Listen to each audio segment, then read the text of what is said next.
हथवा कलिहले रसनवा हसती नार जाले गवनवा। हथवा कलिहले रसनवा हसती नार जाले गवनवा। सोने की थाली में जेवना बनवली। सोने की थाली में जेवना बनवली। जेवना ना जेव साजनवा हसती नार जाले गवनवा। जेवना ना जेव साजनवा हसती नार जाले गवनवा। हथवा कलिहले रसनवा हसती नार जाले गवनवा।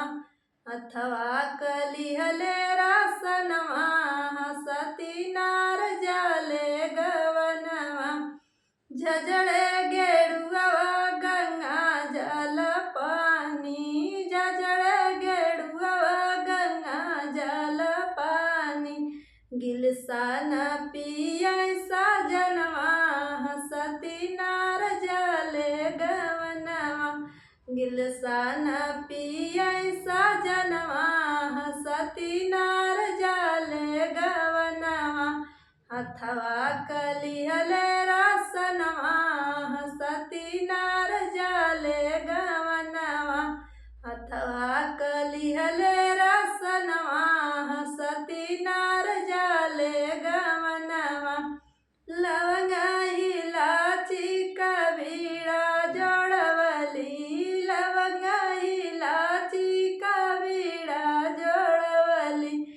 बिड़वा न कुचै साजनवा हसती नार जाले गवनवा।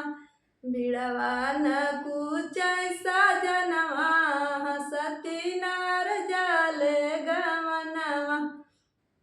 हथवा कलिहले रसनवा हसती नार जाले गवनवा। हथवा कलिहले रसनवा हसती नार जाले गवनवा। दोस्तों, आप सभी को मैं प्रणाम करती हूँ। हमारा गीत कैसा लगा आप लोग कमेंट में बताइएगा और हमारे चैनल को लाइक करें, सब्सक्राइब करें। जय हिंद दोस्तों।